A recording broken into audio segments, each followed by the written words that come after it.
Hello everyone, कैसे हो आप लोग। तो हमने मटेरियलिटी के बारे में समझ लिया था। आज अपने समझेंगे बेंचमार्क एंड परसेंटेज के बारे में कि किस पे कौन सा बेंचमार्क अपन लेते हैं एंड देन परसेंटेज जब अप्लाई करते हैं कैलकुलेशन के लिए मटेरियलिटी एज अ होल, तो उसके पीछे क्या थॉट प्रोसेस होता है। ठीक है। टफ तो नहीं लग रहा है ये वाला चैप्टर, बहुत कुछ है ना, आई अंडरस्टैंड। बट ठीक है, अपने थोड़े थोड़े धीरे धीरे समझेंगे and hopefully will be able to complete and अपना कॉन्सेप्ट भी क्लियर हो जाएगा।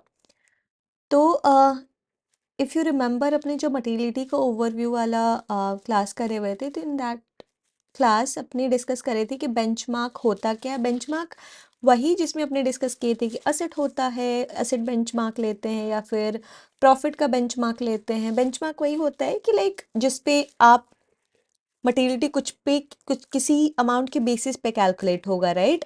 तो बेंचमार्क का मतलब और कुछ नहीं है, वही जिस पे आप परसेंटेज अप्लाई करके कुछ हर क्लाइंट का अलग अलग मटेरियलिटी होता है, राइट। तो उसको कैलकुलेट करने के लिए कुछ तो बेस होना चाहिए, राइट।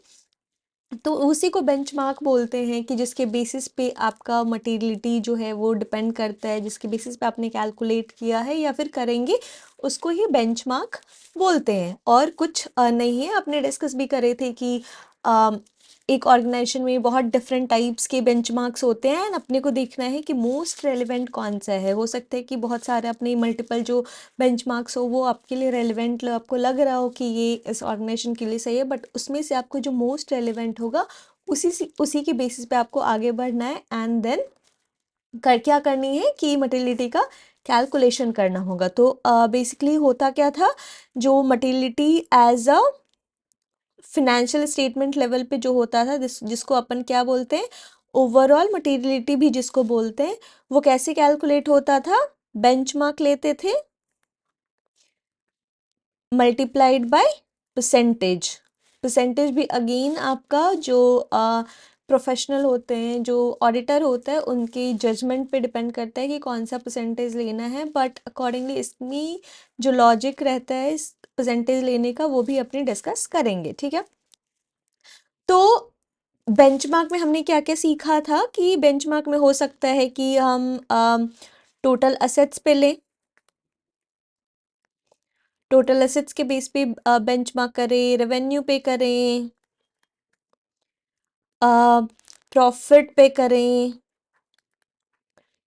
इक्विटी करें। ठीक है, ये सब अपने पास ऑप्शंस अवेलेबल होती है बेंचमार्किंग की। एंड जब हम ऑडिट करने जाते हैं, जो मटेरियलिटी कैलकुलेट करते हैं, तो ऐसा नहीं है कि अपने बस कोई भी आपको सही लगा एंड आप ये टोटल एसेट पिक कर लिए, ऐसा नहीं होता है। जब डिटेल में डॉक्यूमेंटेशन की जाती है, जब ऑडिट होती है, तो आपको प्रॉपर वर्क पेपर जो होता है, आपने क्या थॉट प्रोसेस था आपका मटेरियलिटी कैलकुलेट करते टाइम, आपने क्यों एक स्पेसिफिक बेंचमार्क टोटल सेट क्यों लिया, रेवेन्यू प्रॉफिट और इक्विटी क्यों नहीं लिया आपने, उसका भी आपको रीज़न डॉक्यूमेंट करके देना होता है। तो हम जब मटेरियलिटी वर्क पेपर बनाते हैं, तो उसमें वन बाय वन ये चारों पांचों जो भी ऑप्शंस है अपने पास बेंचमार्क्स के, उसको इवैल्यूएट करते हैं कि एंटिटी वाइज एंटिटी के जो भी ऑर्गेनाइजेशन का अपनी कर रहे हैं मटेरियलिटी, उसकी अंडरस्टैंडिंग के वाइज अपनी डिस्कस भी करे थे कि अपनी समझते हैं कि यूजर्स का प्रेफरेंस क्या है। यूजर्स ऑफ फिनेंशियल स्टेटमेंट जो है वो कौन से बेंचमार्क को ज़्यादा इम्पोर्टेंस देते हैं, उनके लिए क्या कौन सा ज़्यादा रेलिवेंट है। तो असेट में अगर किसी का असेट बेस्ड कोई ऑर्गेनाइजेशन है जिसका मोस्टली असेट में डील करती हैं, मैन्युफैक्चरिंग है सपोज किसी, उसका उस क्या बोलते हैं उसको, व्हाट से किसी मैन्युफैक्चरिंग में नहीं बोलूँगी, अगर रेंट वगैरह का काम करती है, सपोज किसी का बिल्डिंग जो है उसी से पैसा आता है, उन्होंने बना के रखा है फ्लैट्स, उसको रेंट पे दे रहे हैं, तो उसकी इसमें असेट्स जो है वो जनरेट कर रहा है रेवेन्यू, तो डेफिनेटली उसके एंगल से देखा जाएगा। अगर फिर देखा जाता है कि ये जो फिनेंस्ड है कंपनी में जो लिया हुआ है वो ज़्यादा इक्विटी है या डेट है, अगर डेट है तो डेफिनेटली डेट का जो डेटर्स, जो डेट देने वाले होते हैं ऑर्गेनाइजेशन, बैंक या अदर फाइनेंशियल इंस्टीट्यूशन, वो डेफिनेटली उनका इंटरेस्ट जो रहेगा उनका क्या रहेगा, उनको तो प्रॉफिट से कोई मतलब नहीं, उनको फिक्स चाहिए इंटरेस्ट। तो डेफिनेटली ये ईबीडीआईटी जो होता है, earning before depreciation interest and tax, उस पे रहता है डेफिनेटली कि हमारे लिए पैसा है कि नहीं ऑर्गेनाइजेशन में। तो ये सब पॉइंट्स को देख के, एंड अगर मोस्टली इक्विटी फाइनेंस्ड है, मतलब इक्विटी शेयर होल्डर्स ज़्यादा है, तो डेफिनेटली उनका बहुत ज़्यादा प्रॉफिट पे ये रहेगा कि हमारे लिए प्रॉफिट कितना बचता है। ये एक पॉइंट हो गया यूजर्स की साइड से। फिर देखना पड़ता है कि अपने डेफिनेटली ये तो पता है हमें कि ये जो इवैल्यूएशन करते हैं बेंचमार्क का डिटर्मिनेशन और मटेरियलिटी कैलकुलेशन, वो प्लानिंग फेज में होता है। तो प्लानिंग फेज में आपके पास करंट ईयर की कोई एक्चुअल बैलेंस होते नहीं है। मतलब मोस्टली अगर आप फर्स्ट क्वार्टर में ये मटेरियलिटी कैलकुलेट कर रहे हो, तो इन दैट केस आपको फुल ईयर का तो बैलेंस है नहीं, तो आप क्या करते हो, बेसिस बनाते हो प्रायर ईयर के बैलेंसेस को। ठीक है, आपको अगर प्रॉफिट लेनी है, टोटल एसेट का बैलेंस लेना है, तो आप प्रायर के बैलेंसेस देखते हो। एंड प्रायर का बैलेंस लेते टाइम आप ये भी ध्यान में रखते हो कि बहुत ज़्यादा फ्लक्चुएशन तो उसमें नहीं है। आपको कोई ऐसा चाहिए बैलेंस जिसका करंट ईयर में भी, करंट ईयर आपका आपके पास एक्चुअल बैलेंस नहीं, इसलिए आप प्रायर ईयर को देख रहे हो। बट अगर वॉलेटाइल रहेगा, करंट लास्ट ईयर में कुछ ज़्यादा था, उससे पहले तो बहुत कम था, फिर तो करंट ईयर का कोई वैसा नहीं है, फिक्स्ड नहीं है, कोई ट्रेंड नहीं चल रहा है, तो वो भी उस केस में भी वो पर्टिकुलर बेंचमार्क अपन नहीं लेते। जो वॉलेटाइल होती हैं उसको अपने कंसिडर बहुत ज़्यादा नहीं करते, अगर करते भी हैं तो कोई नोन एडजस्टमेंट वगैरह करके अपने लेते हैं। तो ये तो आपको समझ में आ गया होगा कि बेंचमार्किंग करते टाइम क्या क्या ध्यान में रखते हैं। But exam point of view से कुछ इंपॉर्टेंट पॉइंट्स हैं, वो अपने क्विकली डिस्कस करेंगे। फर्स्ट है डेफिनेटली एलिमेंट्स ऑफ एफएस, मतलब कौन कौन से बेसिस पे, my God why it's not working. ठीक है, एलिमेंट्स ऑफ एफएस मतलब क्या क्या आप बेस लेने वाले हो, असेट हो गया या फिर इक्विटी हो गई, ये आपको डिटरमाइन करना है, रेवेन्यू हो गया, ये सब कर लिया। नेक्स्ट होता है आपका ये यूजर्स का, कि क्या है अटेंशन, क्या है इसका, of the users of financial statement. ठीक है, मैं यही लिखती हूँ। थर्ड हो गया नेचर ऑफ द एंटिटी,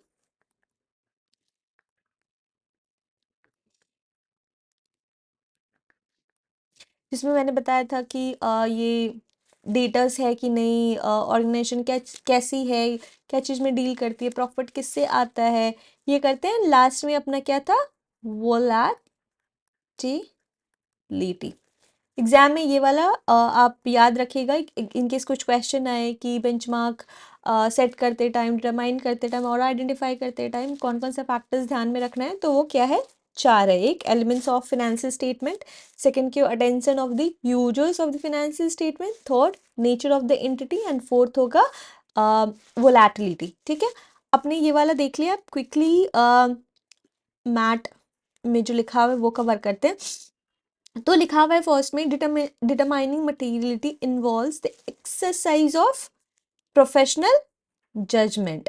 ये तो हमें पता है कि आपको डेफिनेटली एंटिटी की अंडरस्टैंडिंग और आपकी नॉलेज जजमेंट से ये बेसिस पे ही आप कैलकुलेट करते हैं। ठीक है, percentage often apply to a chosen benchmark, कर लिया था अपने, देख लिया था मटेरियलिटी में बेंचमार्क इक्वल्स टू परसेंटेज। ठीक है, as a starting point in determining materiality for the financial statement as a whole. ठीक है, यहाँ समझ में। नेक्स्ट बोलते हैं factors that may affect the identification of an appropriate benchmark. अपने पास तो ऑप्शंस बहुत है, तो अपने को क्या देखना है कि मोस्ट रेलिवेंट, मोस्ट अप्रोप्रिएट क्या है, वो डिटरमाइन करते टाइम आपके कौन कौन से फैक्टर्स जो है आपको ध्यान में रखनी चाहिए। तो ये जो हमने चार अभी डिस्कस किए थे वही है।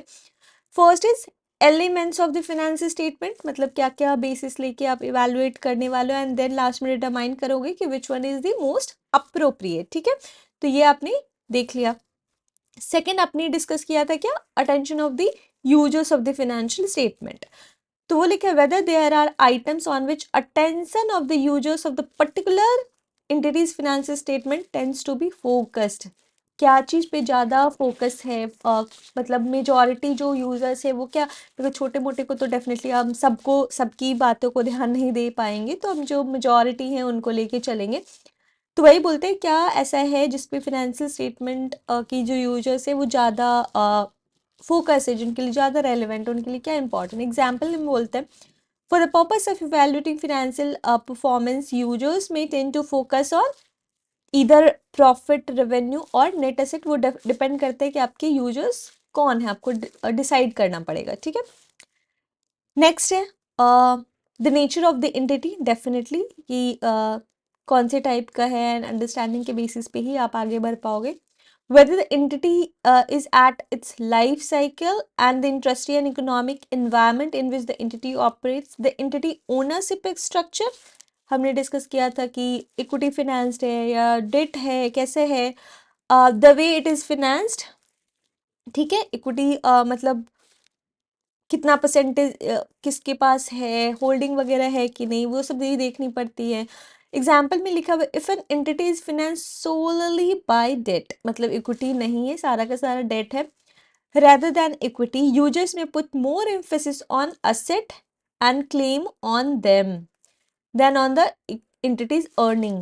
डेफिनेटली उनको प्रॉफिट में तो कोई ना उनके पास राइट है कि प्रॉफिट ये लेने का, तो डेफिनेटली उनके पास वो रहेगा कि अगर लोन का रीपेमेंट वगैरह नहीं हो तो डेफिनेटली वो असेट पे अपना वो दिखाएंगे। एंड इन दैट केस अपने एक और एग्जांपल इसमें ऐड कर सकते हैं कि अर्निंग बिफोर ईबीडीआईटी जो होता है, डिप्रेशन इंटरेस्ट एंड टैक्स, उस पर भी डेफिनेटली ये फोकस कर सकता है। डेट जो है, जो डेट प्रोवाइडर्स लेंडर्स है वो कर सकते हैं, ठीक है। And next is relative volatility of the benchmark. बहुत ज़्यादा वोलेटाइल है अगर बेंचमार्क, तो definitely it's not good decision to consider that volatile benchmark as an appropriate benchmark। तो इस केस में अपने volatility का भी ध्यान रखते हैं, ठीक है। Example of benchmark that may be appropriate depending the circumstances of the entity, definitely ये एक कोई सेट रूल नहीं है, ये आपको जो देखना पड़ेगा, अंडरस्टैंडिंग लेनी पड़ेगी, एंड देन उस पर आप डिटरमाइन कर पाएंगे कि which one is the best, ठीक है। Including category of reporting income दिया हुआ है। Just a second,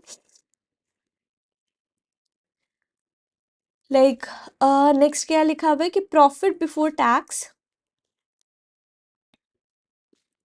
profit before tax from continuing operation जो होती है is often use for profit oriented. जो हमारी प्रॉफिट ओरिएंटेड एंटिटीज है उनकी प्रॉफिट बिफोर टैक्स जो एक अप्रोप्रिएट बेंचमार्क हो सकते हैं। नेक्स्ट क्या बोलते हैं, when profit before tax from continuing operation is volatile, मतलब वो फिक्स्ड नहीं है, मतलब कभी बहुत ज़्यादा हो जाता है, कभी बहुत कम हो जाता है। अदर बेंचमार्क में be appropriate such as gross profit, total revenue, definitely ये एक जस्ट एग्जाम्पल दिया हुआ है। इन केस ऑफ असेट जो आपको लगता है वॉलेटाइल है या फिर रेवेन्यू वॉलेटाइल है, तो डेफिनेटली आप नेक्स्ट बेस्ट अल्टरनेटिव ढूंढोगी जो नेक्स्ट अप्रोप्रिएट है, ठीक है। ये तो आपको 4 पॉइंट समझ में आ गए, क्या क्या था बताए। एलिमेंट्स ऑफ फाइनेंशियल स्टेटमेंट्स, कौन कौन सा पॉइंट्स अपने देखने वाले। Second, attention of the users, users कौन सी पॉइंट पे फोकस ज़्यादा करते हैं, उनके लिए क्या रेलिवेंट है, क्या डिसीजन मेकिंग कौन को इम्पैक्ट करता है। थर्ड क्या था अपना, nature of the entity, entity का ऑनरशिप स्ट्रक्चर क्या है, फिनेंस कैसे है, कौन सी इंडस्ट्री में है, क्या ऑपरेशन है उनका, एंड लास्ट क्या था, वोलेटिलिटी, ठीक है। नेक्स्ट तो अपने बेंचमार्क हमने डिसाइड कर लिया। अब बोलते हैं कि जब बेंचमार्क हमने कर लिया डिसाइड, तो हमने डिस्कस किया था कि अपने पास करंट ईयर का तो बैलेंस जनरली नहीं होता है एक्चुअल बैलेंस, बिकॉज अपने को प्लानिंग फेज में करनी पड़ती मटेरियलिटी कैलकुलेट। तो वही बोला हुआ है यहाँ पे कि जो बैलेंस, जो बेंचमार्क हमने चूज किया है उसके बेसिस पे हमें क्या क्या चीज़ें ध्यान में रखनी पड़ती है, ठीक है। तो चलो अपने देखते हैं। वही लिखा हुआ है कि प्रायर ईयर का फाइनेंशियल स्टेटमेंट लेकर डिटेल्स लेंगे, बिकॉज करंट ईयर का तो है ना, बिकॉज प्रायर ईयर का एक्चुअल बैलेंस है तो डेफिनेटली वो लेंगे।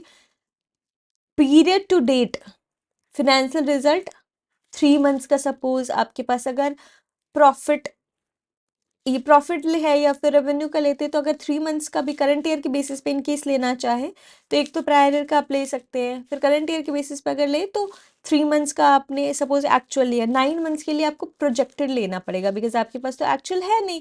तो हो सकता है ये 3 मंथ्स के बेसिस पे या लास्ट ईयर का जो 9 मंथ्स का रिजल्ट रहा होगा उसके बेसिस पे आप प्रोजेक्टेड आप डिटेल्स लेंगे। अगर कोई मेजर करंट ईयर में कोई एक नया कॉन्ट्रैक्ट मिला है जो लास्ट ईयर नहीं था, तो आपको पता है कि रेवेन्यू उससे बढ़ने वाली है, तो डेफिनेटली उसको कंसिडर करके आप प्रोजेक्टेड रेवेन्यू निकालोगे। तो वही बोल रहे हैं कि नेक्स्ट पॉइंट कि बजट और forecast for the period.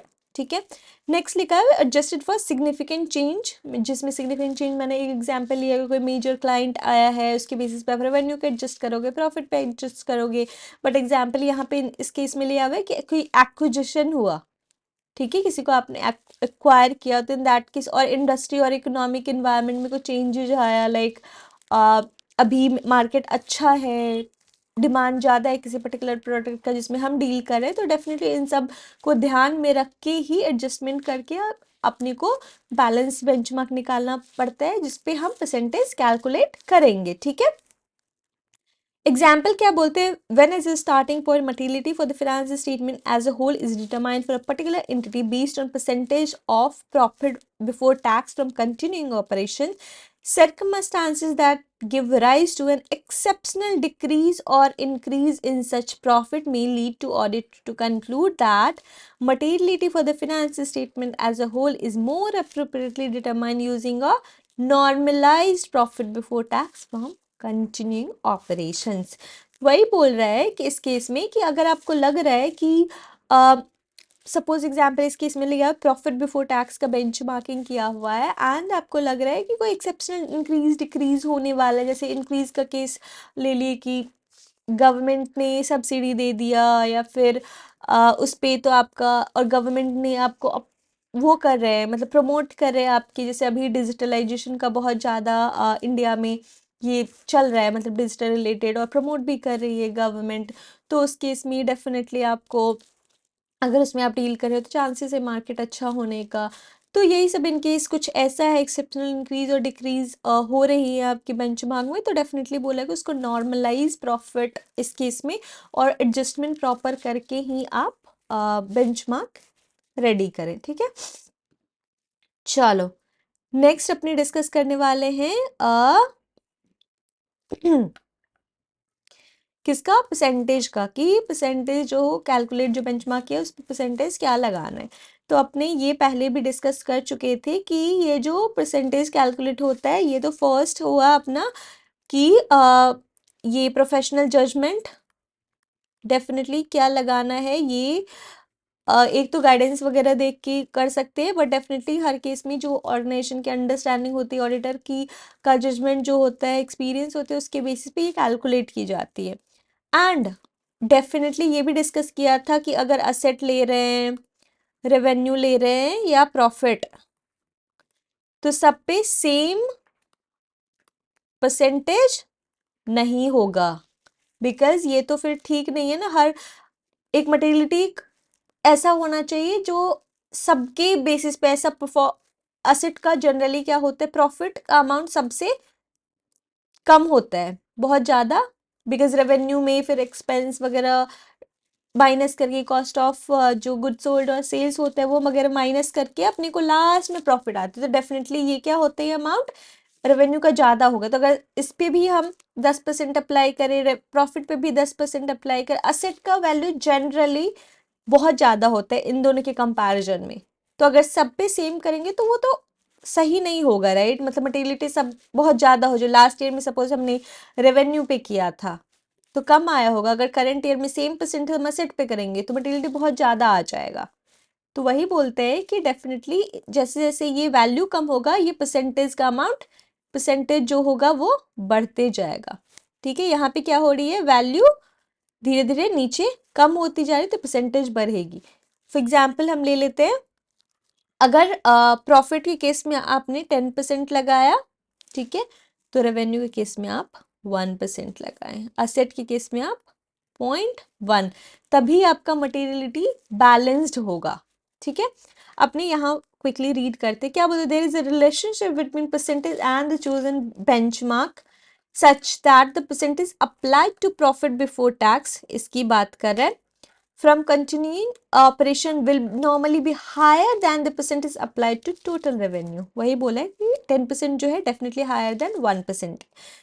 Consider for example that the auditor may consider 5% of the profit before tax from continuing operation to be appropriate for profit oriented entity in the manufacturing industry, while the auditor may consider 1% of total revenue or total expense to be appropriate not for profit entity. बोलते हैं 5% profit related entity पे किया, 1% total revenue पे किया.